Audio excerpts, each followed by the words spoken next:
Welcome back to, and thanks so much for joining us here on America's Retirement Headquarters, home of the Retirement Guys Formula and America's Medicare Associates with Nolan Baker and Chaz Price. 419-794-3030 is the phone number. ARHQ.com is the website if you missed the first half of the show, or you just want to catch up on previous editions of America's Retirement Headquarters, available on YouTube, Apple Podcasts, Spotify, wherever you consume your media. Just give a quick search, type in America's Retirement Headquarters, and enjoy at your leisure. Fair play here. This is not the happiest story to start with. The family of an 86-year-old former multimillionaire who's suffering from dementia is actually suing one of the big banks. They claim it allowed the elderly man to make extremely risky investments despite his health and mental facilities. The result, he lost $50 million and was forced to move in with relatives. That is significant. Look, we're not here to pass judgment, but we do want to ask, do you guys have experience when it comes to working with families of loved ones who can't make these kinds of decisions by themselves? Well, here at America's Retirement Headquarters, we work with people that are close to or in retirement time. And, this month I'm celebrating 30 years of being in the business. So I got in the business in 1994. And, I've had families that I've been working with for decades. And so we've seen a lot of our older clients, gradually get older. And, unfortunately, sometimes in life we just slow down and you do start to see some of those cognitive impairments that happen with part of the aging process that's out there. And so we're going to give you a couple of great tips to take. If you have a loved one and you're in this situation, you need to know what to do. Number one is kind of educate yourself, learn about the specific conditions that are affecting the individual and understand some of the challenges that they're going to face. And that can help you provide you with a better support system. People also need to, number two, be patient and understanding. It sometimes can lead to frustration on their part. It can lead to frustration on your part, and things can be confusion. But, being patient, taking time to go back over and explain things so, people really understand exactly what that is. I think people like to have a regular routine as number three. Creating that predictable routine, such as a familiarity, can be really comforting in that situation.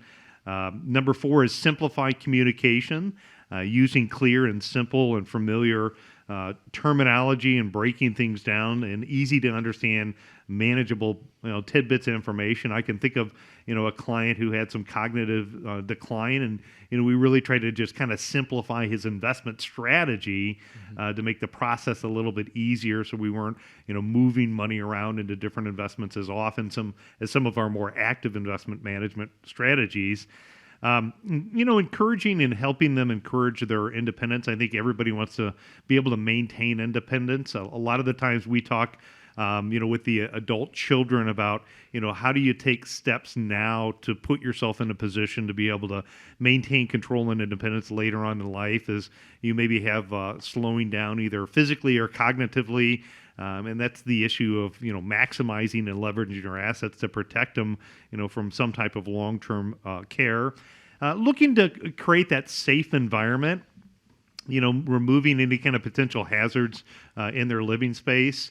Talking to them about, being safe. I heard from my brother-in-law recently about my stepdad who was taking out the garbage, and with the snowstorm, he was taking out both barrels of garbage at the same time in snow and slipped and hurt himself. And I know I even have trouble if I try to take both garbage cans in or out. So, talking to them about that safe environment, using, good choices and helping them, make those choices and be part of the conversation. I know for us, when we get involved in, dealing with people in financial planning, we love to have family members come in. So, if clients are comfortable, obviously, confidentiality is the cornerstone of our business. But, if a client is comfortable having their adult children come to meetings, that is a great way to, have somebody else that can be a sounding board to help them be involved in that decision-making process. And seek support, go ahead and connect with different organizations or professionals that can kind of help, guide you through this environment that's out there. But I don't know, dealing with cognitive impairment can be a challenge, but it's a matter of, again, understanding the situation and, trying to take steps to help that family in that situation. Yeah, it is a tough tightrope to kind of walk as a financial advisor and not really a family member that can potentially, challenge somebody on whether or not they're getting a concept, or sometimes it's hard for us to say, hey, you're not really tracking. Are you having some sort of cognitive issue? So I think one of the ways that we can help mitigate some of those risks is to make sure that our clients have trusted contacts on file. So the trusted contact is a person. It's not necessarily a power of attorney or a beneficiary or even your spouse. It could be just a trusted person, an advocate of yours that we actually, put on the account, and it's a pretty common practice. In fact, it's recommended, I think, in almost any case that if you open an account, there's an opportunity for you to add a trusted contact, a person who can help, help us kind of bounce off some issues that maybe we see. For instance, if we notice that maybe you're calling in the same request, like if you ask for a money movement or you ask for a distribution today, and then a week later or the next day or something, you ask for the same service, or if there's some issues with like you said, Nolan, the investment strategy just not following concepts that used to be pretty rudimentary for you. Those are going to be some things that we can maybe just reach out to your trusted contact and say, hey, these are some of the things that we've identified.